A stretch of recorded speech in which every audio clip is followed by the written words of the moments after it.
بسم الله الرحمن الرحیم. الحمد لله و الصلاة والسلام علی رسول الله صلی الله علیه و سلم و علی آله و صحبه اجمعین. دوستای عزیز، ما تقریبا چندین سال کار میکردم سر کتابی که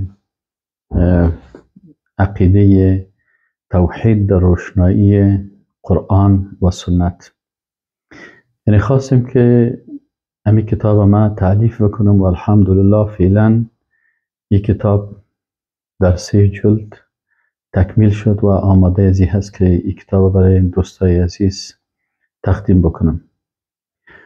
و چون حال فعلا بسیاری وقتا دوستا از خواندن کتاب کردن چیز خوش دارن، امی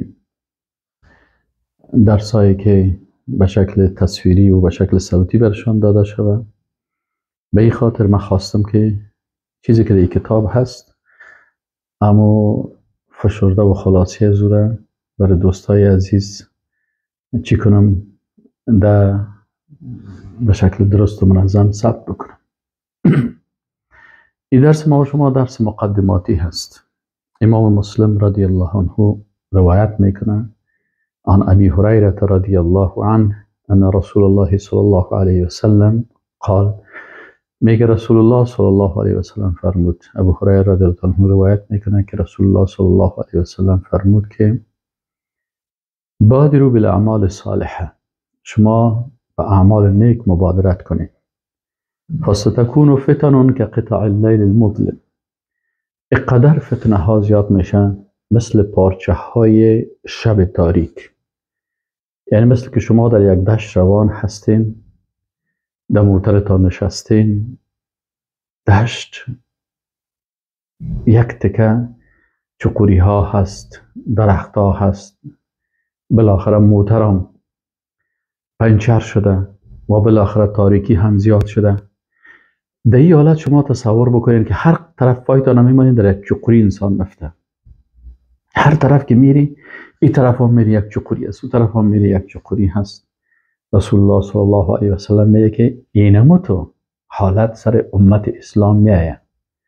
تاریکی ها مثل قطعه های شب تاریک، اینمی قسم تاریکی ها میایه. افکار انحرافی، اعتقادات انحرافی، اختلافات، مشکلات، حکومت های طاغوتی، علمای درباری، انسان های دنیا پرست، افکار و اعتقادات یا کلشان دم توحید، دم عقیده، دم قرآن و دم سنت میخواهند که مانع شود. ظلماتون، الله میگه ظلمات، تاریکی ها زیاد است و نور یک نور است. ظلماتون جمع گفته شده، نور روشنایی و هدایت یکی هست. پس رسول الله صلی الله علیه و سلم میگه که این فتنه ها می باشن.